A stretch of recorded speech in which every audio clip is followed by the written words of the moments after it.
네, 오늘 9월 첫째 주 예배로 우리가 하나님 앞에 예배 드리고 있습니다. 그래서 오늘 성찬 예배로 예배 드리게 되어지는데, 성찬 예배를 드릴 때마다 우리는 예수를 깊이 묵상해야 됩니다. 예수님께서 친히 나를 기념하라라고 말씀하시면서 제정하신 이 성찬 예식은 분명 우리에게 대한 예수님의 답이시거든요. 예수님께서 너희들에게 정말로 필요한 것이 무엇인가, 너희들에게 있어서 중요한 것이 무엇인가, 잊지 말아야 하고 기억해야 되고 다시 되새기고 또 되새겨야 할 것이 무엇인가, 너희들이 내 앞에 나와서 구하고 있는 것이 있는데 내가 너희들에게 줄 수 있는 것은 무엇인가? 그거는 나를 기억하라 라는 거예요. 나를 기억하라. 예수님께서 다른 어떠한 것으로도 답하지 아니하시고 나를 기억하고 나를 기념하라 라고 하시는 것으로 응답하시다라는 거죠. 그래서 우리가 오늘 이 자리에 나와 원하고 구하는 것은 우리에게 지금 어떤 있어지는 결핍이나 어떤 일들을 하기 위한 능력을 덧입거나 그러한 것들에 대하여 하나님께 공급을 받는 것도 필요한 것이지만, 무엇보다도 그 모든 것들의 시작이고 그 모든 것들을 가능케 하시는 다른 것들이 이루어질 수 있는 그 근원이 무엇이냐는 거예요. 그것은 바로 그리스도와의 우리의 관계라는 거예요. 그것을 예수님께서 잊지 말라라고, 그것을 떠나서 그 외부적인 것들로 인하여서 어떤 신앙의 기준이나 가치를 잡지 말고 내가 중심이 되어야 한다. 마치 바울이 내가 예수 그리스도를 아는 지식이 가장 고상하다. 나는 예수 그리스도의 십자가 외에는 알지 않겠다. 나는 예수 그리스도, 우리 주 예수 그리스도의 십자가를 자랑한다 라고 얘기했던 것처럼, 바울은 예수 그리스도였어요. 예수 그리스도가 전부였어요.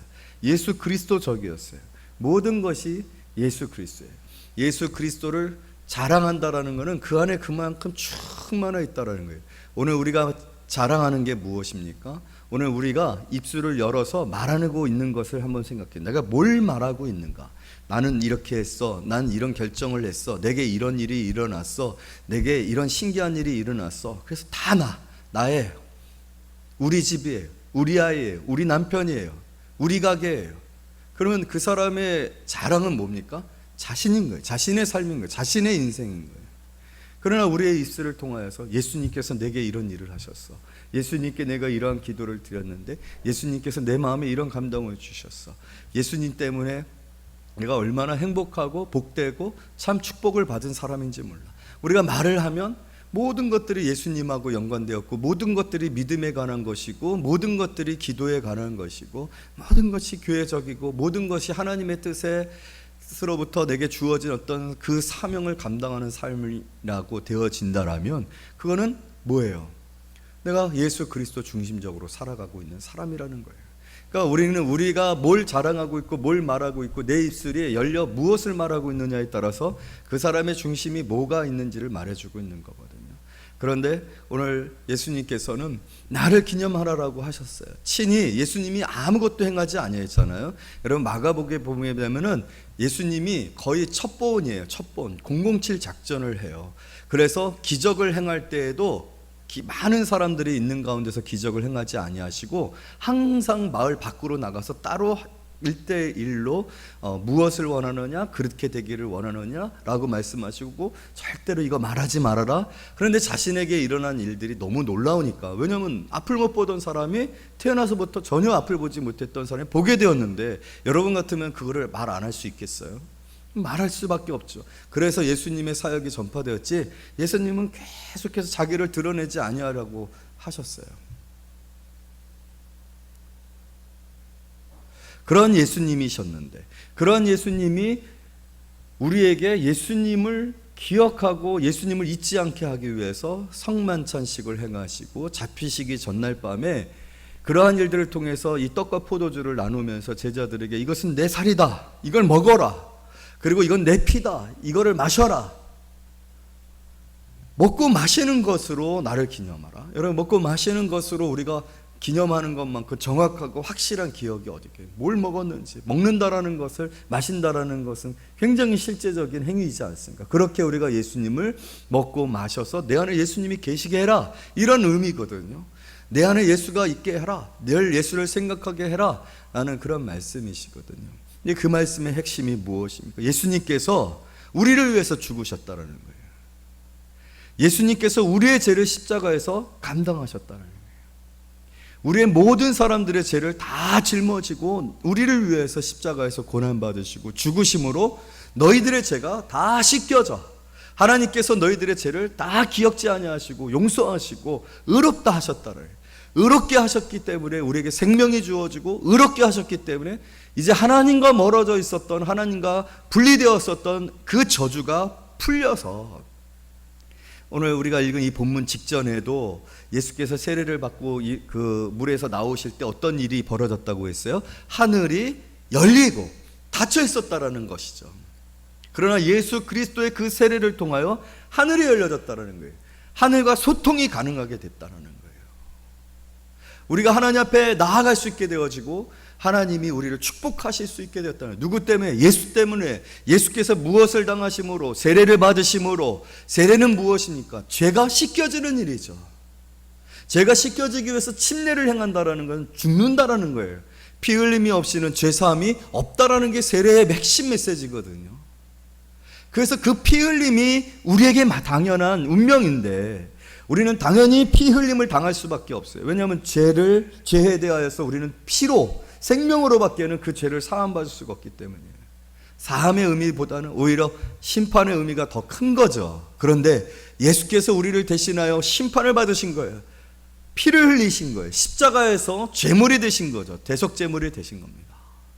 그 대속제물이 되어주심으로 말하면 너희들은 죄 용서함을 받았다라는 거예요. 이제는 사망이 아니라 생명을 얻게 됐다는 거예요. 내가 행하는 일이 바로 그 일을 위해서 행하는 일이고, 그 일을 너희가 잊지 말아라, 기억해라. 그것이 성만찬의 의미죠. 예수님이 이것을 기억하라고요. 이게 전부인 거예요. 이것이 우리의 모든 삶의 기저에 깔려 있어야 돼요. 날 대신하여 죽으신 예수님, 그 예수님으로 내가 죄사함을 받았다. 그래서 죽을 수밖에 없는 내가, 피 흘림이 없이는 죄사함이 없는 내게 생명이 주어지고, 예수께서 다시 사신 것 같이 나도 살게 되어 천국에 이르는 사람이 되어졌고, 그 일을 예수께서 이루셨고, 그 일을 오늘 우리에게 축복으로 주신 이가 하나님이시다라는 것을 잊지 말라는 거죠. 그리고 오늘 성찬식을 행할 때 그러한 의미와 그러한 예수 그리스도의 행하신 일들이 저와 여러분들에게 정말 다시 한번 새로워지고, 이 한 달을 시작하면서 내가 이렇게 구원을 받았다, 내가 받은 구원이 얼마나 놀라운 구원인지를 다시 한번 깨닫게 되어지는 귀한 시간이 되어지기를 바랍니다. 그래서 오늘 우리가 읽게 되어지는 이 본문 속에서 예수님이 받으신 시험의 의미도 바로 그런 의미에서 우리가 생각할 때 이게 얼마나 놀라운 시험이고, 이 시험을 예수께서 이기셨다라는 것이 저와 여러분의 구원을 이루시기 위함이었다라는 것을 알려주는 메시지가 되어지고 있거든요. 오늘 본문은 이렇게 시작되어져요. 4장 1절 우리 다 같이 한번 읽어볼까요? 시작. 그때 예수께서 성령에게 이끌리어 마귀에게 시험을 받으시려고 광야에 나가사, 이런 프로세스가 지금 기록이 되어지고 있어요. 어느 때라는 시점이 있고, 언제, 누구에게, 그리고 누구에게 시험을 받으시게, 어디로 갔는지, 이 이야기들이 기록이 되어지고 있는데, 이 이야기를 기록하는 의미가 무엇이냐면 때라는 거예요. 그냥 아무 때가 아니라 그때는 무슨 때겠어요? 그 바로 앞에 있었던 일이 있은 이후이겠지요. 그러면 그 이후에 그 때에 있었던 일은 어떤 일이었습니까? 예수님께서 세례 요한에게 세례를 받으시고 물 위로 올라오셨을 때에 하늘이 열리고 성령이 임하셨죠. 그 성령이 지금 이 성령이에요. 그 성령이 지금 계속해서 예수를 이끌어가고 계세요. 예수님의 생애를 이끌어가고 계세요. 성령께서 하늘에서부터 내려오셨죠. 비둘기같이 내려오셨어요. 하나님이 보내신 성령이잖아요. 하나님의 뜻이죠. 하나님의 뜻을 가지신 성령께서 예수 그리스도를 하나님의 뜻으로 지금 어디를 이끌고 계시는 거예요? 광야로 이끌고 계시는 거예요. 시험을 받게 하기 위해서 이끌고 계시는 거예요. 이 모든 일이 하나님의 목적이죠. 하나님의 계획에 따라 성령에 의해서 이루어지고 있는 거예요. 그런데 여러분, 예수께서 성령에게 이끌릴 때가 그때라고 했어요. 그런데 그때 가장 바로 직전이겠죠. 그 직전에 어떤 일이 있었어요? 17절 말씀 우리 다 같이 읽어볼까요? 3장 17절 시작. 하늘로부터 소리가 있어 말씀하시되 이는 내 사랑하는 아들이요 내 기뻐하는 자라 하시니라. 그래서요 40일을 예수님께서 밤낮으로 금식하여 줄이시고 났을 때 시험하는 자가 예수께 나와요. 그죠? 3절에 그렇게 나와 있어요. 그런데 3절에 나왔었던 사단이 예수님께 뭐라고 말을 하면서 시험이 시작되어지고 있습니까? 3절 말씀 다 같이 읽습니다. 시작.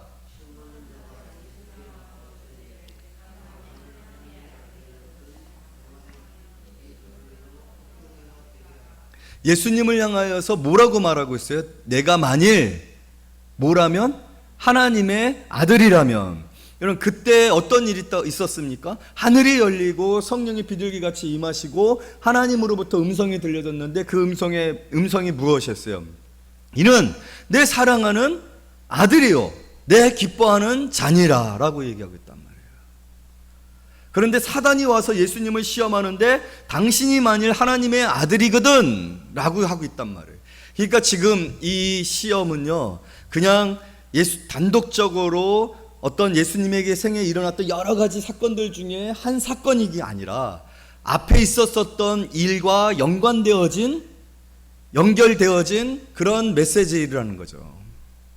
그렇게 해석을 해야 되고 그렇게 우리가 이해를 해야 돼. 그렇게 해서 이 시험이 있어지고 있다는 것을 얘기하고 시험의 내용도 바로 그것과 연관되어지는 거죠. 그런데 그 일의 핵심이 무엇이었어요? 예수님이 세례를 받으신 이후에 하늘이 열렸잖아요. 그리고 비둘기같이 성령이 오셨잖아요. 그리고 나서 또 하나님께서 이는 내 사랑하는 아들이요 내 기뻐하는 자라고 했어요. 하나님이 왜 사랑을 했는지, 하나님이 왜 내 아들이라고 했는지, 하나님이 왜 기뻐하는 자라고 했는지의 핵심은 세례에 있었어요. 세례. 예수님께서 세례 요한에게 너 나에게 세례를 베풀라고 그랬을 때 세례 요한이 안 된다고 그랬어요. 안 된다. 당신은 나보다 더 크신 이고 내가 당신의 신조차도 들 수 없을 그런 존재적인 차이가 있는데 그렇게 당신은 나보다도 나하고는 비교할 수 없는 그런 존재이신데 감히 내가 당신을 어떻게 세례를 줄 수 있습니까? 세례를 주는 자가 세례를 받는 자보다 더 위에 있는 것이 아니니까. 그랬을 때 예수님이 뭐라고 말씀하시나요? 아니다. 이것을 항하는 것이 하나님의 의를 이루는 것이라고 했어요. 하나님의 뜻을 이루는 것이라고 했어요. 그러니까 지금 예수님의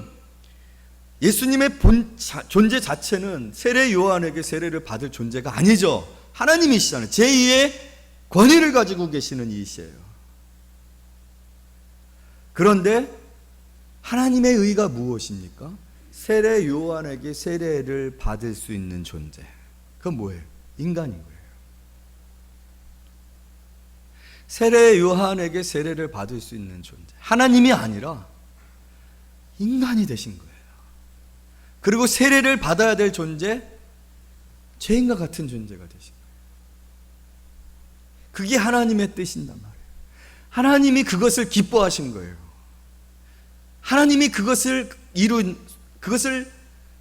순종하여 그렇게 세례를 받은 아들을 기뻐하신 거예요. 이 사건의 굉장히 중요한 핵심은 예수 그리스도의 성육신입니다. 여러분, 예수 그리스도의 성육신은 필요 없는 일이에요. 그러나 예수께서 왜 성육신하셔서 종의 형체를 입고 우리와 같은 성정과 그런 육의 몸을 가지고 이 땅 가운데 오셨는가? 그건 철저하게 나를 위한 겁니다. 저와 여러분을 위한 것입니다. 예수님이 인간이셔야 인간이 우리의 죄를 대신할 수가 있는 거예요. 우리를 대속하실 제물이 되실 수 있는 거예요. 우리의 죄를 씻을 피를 흘리는 자가 되어줄 수 있는 거예요. 하나님과 동등된 자가 그것을 내려놓고 자기를 비워 종의 형체를 입으신 그 그리스도의 마음을 너희는 받으라 라고 바울이 권면하지 않았어요.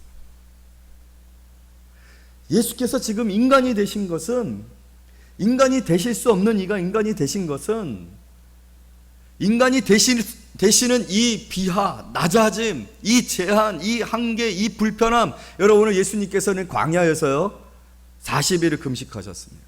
40일을 금식하셨을 때 예수님이 하나님이시면 배고파요? 배고프지 않아요? 줄이신지라, 이 말씀은 얼마나 중요하신 말씀인지 몰라요. 우리는 당연하게 생각을 하죠. 40일을 금식했으니까 당연히 배고프지. 우리는 배고파요. 왜냐하면 육신을 가진 몸이기 때문에 배고파요. 그러나 예수님은 배고프면 안 돼요. 배고플 수 없어요. 왜? 하나님이시니까. 인간이 아니시니까. 그런데 오늘 배고프시다라고 되어 있어요. 그럼 뭘 증강하고 있는 거예요? 예수님이 인간이시라는 거예요. 지금 인간의 육신의 몸을 입고 우리와 똑같은 이가 되어져 계시다라는 거예요. 그것이 중요해요. 그래야지만 구속이 가능하고 하나님이 우리를 위하여 예비한 어린 양이 되어질 수 있고, 그 어린 양의 피로 우리가 죄사함을 받을 수 있는 거예요.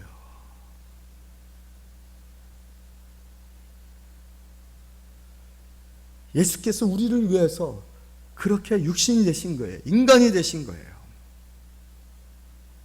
그래서 오늘 40일의 금식의 의미는 예수 그리스도의 인간됨에 대한 증거입니다. 배고프신가? 배고프시지 않은가? 배고프지 않으셨다면 예수님은 여전히 누구예요? 하나님이에요. 하나님이면 하나님의 우리를 구속하시기 위하여 예비하신 하나님의 어린 양이 될 수 있어요? 없어요? 없어요. 그러면 구속 자체가 불가능합니다. 속죄도 없습니다. 구원도 없습니다.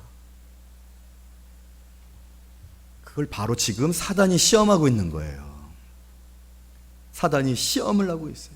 그렇기 때문에 이 시험이 중요한 겁니다. 여러분 생각해 볼 때, 너무 사단이 예수님인데 급에 맞지 않는 시험을 하고 있다는 생각 안 해보신 적 없으세요? 아니, 하나님이에요. 하나님이신 예수님이에요. 바다를 잔잔케 하실 수 있는 예수님이에요. 이 돌들로도 아브라함의 자손이 되게 하실 수 있다라고 하시는 예수님이에요. 예수님이 원하신다라면 모든 것이 가능하신 이가 예수님이세요. 말씀으로 세상이 창조되었어요. 예수가 만물의 주가 되어지시는 이유는 하나님께서 예수님을 통하여서 이 세상 모든 만물을 다 창조하셨기 때문에 이 모든 만물이 예수 아래에 있는 겁니다. 예수가 만물의 주가 되시는 거예요. 그런 예수님에게 돌들로 떡을 만들라? 저는 좀 너무 웃겼어요. 뭐야 이거? 사탄이 예수님에게 한 시험치고는요 너무 격이 없어요. 격이 너무 없단 말이에요. 그런데 하나님이신 예수님에게는 격이 없죠. 그래서 사단이 지금 얘기하는 거예요. 하나님의 아들이거든. 건드는 거죠. 너 하나님의 아들이잖아. 하나님의 아들이시지 않습니까? 세상 모든 만물을 창조하신 이가 아니십니까? 원하신다면 모든 것을 행하실 수 있는 이가 아니십니까? 이 돌들로 떡을 만드실 수 있는 이가 아니십니까? 이 돌들로 떡을 만드는 일은 사실 제가 죄송합니다. 너무 격에 맞지 않아서, 너무 위대하시고 너무나도 크신 이시고 이 창조주가 되시는 이해가 제가 이 돌들로 떡을 만들라고 하니 죄송합니다. 그래도 한번 해보십시오. 아무것도 아니잖아요. 이건 껌이잖아요. 능력이 많으신 하나님이신데 하나님이 이거 하나 못하시겠습니까? 라고 지금 시험한 거예요. 여러분, 이 시험은 무슨 시험입니까? 예수님은 하나님이시잖아요. 하나님이 아들이시잖아요. 라는 시험입니다. 이해하시겠습니까? 그런데 지금 예수님은요, 하나님이셔야 돼요? 인간이셔야 돼요? 인간이셔야 돼요. 돌들로 떡을 만들 수가 없는 하나님이 아니라 돌들로 떡을 만들 수 있는 그런 하나님으로 계시면 안 되는 이여야 돼요. 지금 예수님이 오신 이후 예수님께서 행하시는 모든 일들은 인간 예수로서 우리의 죄를 짊어지실 수 있는 인간으로서 사셔야 되고, 또 하나님이 정하신 방법과 때를 따라서 순종하여 십자가에서 고난을 당하셔야 돼요. 하나님이면 고난이 의미가 있습니까? 그렇기 때문에 그 제자 중에 하나가 말고의 귀를 잘랐을 때 예수님께서 그 귀를 다시 붙여주시면서 말씀하시기를, 내가 하늘에 청하여 12영이나 되는 천사들을 하나님 앞에 요청하여 이것을 내가 막지 못할 수 있겠느냐? 그러나 하나님의 뜻을 이루는 것이라고 말씀하셨던 거예요. 예수님은 항상 사단의 시험을 받으셨어요. 예수님이 계신 곳에 항상 사단의 시험이 있었어요. 사랑하는 성도 여러분, 오늘 우리는 굉장히 귀하고 중요한 예수님의 이 첫 번째 시험에 직면하면서 얼마나 놀라운 사실 앞에 서게 되어지는지 모릅니다. 나를 위해 하나님께서, 그 하나님의 아들이신 예수께서 행하신 놀라운 현실 앞에 서게 됩니다. 그건 뭐냐? 예수님은 지금 인간이시라는 거예요. 철저하게 인간이시라는 거예요. 예수님 이 시험을 이기셨습니다. 이 시험에 넘어지지 아니하셨습니다. 그리고 마침내 십자가에서 우리를 위하여 죽으셨어요. 죽으실 수 없는 이로 죽으셨어요. 피 흘리셨어요. 피가 흘려지지 아니하는 이이심에도 불구하고 피가 흘려지시고 고난당하시고 멸시를 당하시고 조롱을 당하시고 침뱉음을 당하시고 따귀를 맞으시고 죽으셨어요. 누구를 위해서입니까? 여러분을 위해서입니다. 우리를 위해서입니다. 우리 자신을 위해서입니다. 그렇지 않으면 우리가 그 모든 죄의 형벌을 하나님 앞에 받을 수밖에 없기 때문에, 결단코 하나님은 죄를 용서하실 수가 없기 때문에 우리는 하나님이 죄를 용서하실 수 없는 것에 관해서 상상도 할 수 없다라고 했어요. 우리는 너무나도 아무런 생각 없이 무개념하게 하나님 앞에 지금 살아가고 있어요. 우리에게 임박한, 우리에게 있는 이 철저한 심판을 우리는 외면하고 살아가고 있어요.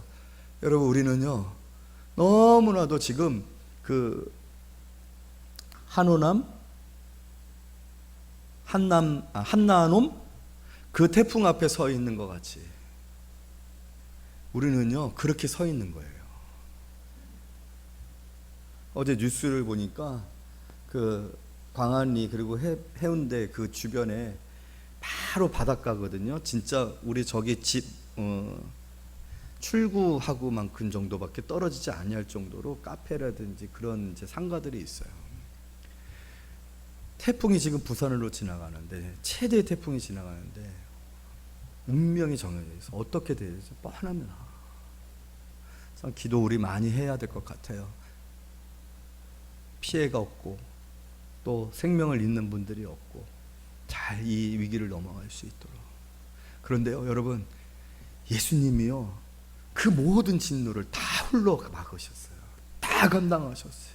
자신이 다 그 태풍에, 하나님의 그 태풍과 같은 심판에, 태풍과 같은 물이 아니라 불로 하나님이 그냥 내게 그 회오를 치면서 다 휘 감아서 다 태워버릴지 모르는, 내 인생을 모든 것들을 다 태워버리셔도 우리는 할 말을 못할 만큼 그런 죄인인데, 예수님께서 그거를 홀로 나를 대신하여 다 감당하셔서 그거를 우리가 어떻게 잊을 수가 있겠습니까? 어떻게 그것을 우리가 잊고 살고, 우리가 그런 은혜를 받았고 그런 예수님이 내 안에 계시는데 우리의 삶에 대해서 우리가 어떤 불평을 가지고 어떤 두려움을 가지고 살아갈 수 있겠습니까? 그럴 수 없다라는 것, 그래서는 안 된다라는 걸 기억하라. 오늘 예수님께서 이 시험을 통해서 다시 한번 우리에게 보여주시는 거예요. 사단이 말하고 있어요. 너는 하나님이지 않느냐? 너는 하나님의 아들이지 않느냐? 이 돌들로 떡을 만들 수 있지 아니하느냐? 이건 아무것도 아니야. 이건 껌이지 아니하느냐? 능력이 많기 때문에 너는 하나님이지 않느냐? 그러나 주께서 뭐라고 말씀하십니까? 기록되었을 때 사람이 떡으로만 살 것이 아니라 하나님의 입으로 나오는 모든 말씀으로 살 것이니라. 하나님의 입으로 나오는 모든 말씀으로 사는 것이 아니니라. 하나님의 뜻이 우리의 삶이다라는 거예요. 우리는 육신으로 말미암아 사는 것이 아니라 하나님의 뜻으로 사는 것이고, 내가 인간이 되어, 내가 인간으로서 대속제물이 되어 우리의 죄를 다 감당하고 우리를 위하여 죽으심으로 우리의 죄를 속죄하게 하는 이 일은 하나님의 말씀이니라. 나는 이 말씀으로 사는 것이다. 내가 하나님이냐? 그건 중요하지 않다. 내가 하나님으로서 능력이 있다? 그건 중요하지 않다. 지금 내게 중요한 것은 하나님으로부터 나오는 말씀으로 사는 것이니라. 할렐루야. 그 일은 바로 저와 여러분을 위해서 십자가를 짊어지신, 그러나 하나님으로서가 아니라 우리와 같은 죄인이라. 여러분, 그 예수님, 그런데 그 예수님이 친히 우리에게 말씀하시잖아요. 이는 내 살이니 먹으라. 이는 내 피니 마시라. 그러면서 나를 기념하라고 했습니다. 오늘 그것이 이 성찬의 의미입니다. 여러분, 오늘 이후 성찬식을 행할 때, 이 떡과 포도주를 마실 때 바울이 분명히 말했습니다. 저도 여러분들에게 선포합니다. 제가 행하는 이 성찬 예식은, 저를 통하여 집례되어야 된 이 성찬 예식은 주께 받은 것이니, 아멘. 주께서 친히 제게 주시고 제가 여러분들에게 주께서 주신 것을 나누는 것뿐입니다. 주께 받으십시오. 날 위해 인간이 되시고 날 위해 고난당하시고 내 죄를 감당하시고 내 죄를 위하여서 십자가에서 죽으신 그 예수님이, 내가 널 위하여 이렇게 죽으면 너는 이제 죄가 하나도 없다. 정과 흥미 하나도 없다. 죄를 하나라도 용납하지 못하시는 그 하나님 앞에, 그래서 모든 사람이 죄를 범하였음에 하나님의 영광에 이르지 못하더니 이것이 세상 모든 사람들의 운명인데, 자격이고 수준인데, 너는 이제 죄가 하나도 없다. 의롭다 인정함을 받았다. 너는 성소에 나아갈 담력, 예수의 피를 의지하여 성소에 나아가, 성소에 당대하게 나아가 하나님 앞에 나아가 하나님을 만날 수 있고 하나님의 기뻐하는 자가 됐다. 아멘. 그것이 오늘 이 성찬에 임하는 저와 여러분의 태도가 되고, 이 성찬식을 통해서 오늘 받으실 은혜이고 확인해야 할 은혜이고 또 그러한 자격이고 그러한 신분이고, 여러분 오늘 돌아온 탕자처럼 아버지의 품에 안기시는 성도님들 되어지기를 원합니다. 거룩한 입맞춤을 하십시오. 나를 정결하게 하시고 내게 새 옷을 입히시고 내게 다시 너는 내 아들이라 하며 가락지를 끼워주세요. 그 가락지는요, 상속자라는 의미입니다. 내 재산 반을 다 탕진하고 왔지만 그래도 나는 내 재산을 너에게 다시 상속시켜 주리라. 여러분, 우리에게 영적인 상속자라는 그런 가락지가 끼워져 있어요. 여러분의 손가락에 사랑의 반지도 있고 우정의 반지도 있고 또 선물로 준 반지도 있고 내 개인적인 취향에 따른 반지도 있지만, 그 모든 것보다도 오늘 내게 있는 이 거룩한 의의 반지는 하나님의 나라의 그 놀라운 것들을 다 주께서 물려주시겠다라는 약속의 징표입니다. 할렐루야. 천국은 침노하는 자의 것이라고 했어요. 취하라고 했어요. 얼마든지 취하라고 했어요. 왜냐하면 여러분들은 예수 그리스도 안에서 하나님의 자녀가 됐기 때문에. 할렐루야. 오늘 이 말씀으로 연결이 되죠. 예수님을 향하여서 하나님께서 너는 내 사랑하는 아들이요 내 기뻐하는 자니라. 오늘 사단이 예수님을 향하여 내가 만일 하나님의 아들이거든, 그러나 영접하는 자 곧 그를 믿는 자들에게는 하나님의 자녀가 되게 하는 권세를 주셨으니. 할렐루야. 그렇게 오늘 이 성찬에 임하시고 성찬을 통하여서 예수 그리스도를 다시 한번 영접하시고, 예수 그리스도께서 인간이 되시면서 우리의 죄를 감당하심으로 우리에게 주신 새로운 신분들과 하나님과의 새로운 관계들과 그리고 우리의 영적 자격들, 축복들을 다시 한번 회복하는 저와 여러분 되시기를 말씀으로 축복합니다. 기도합니다.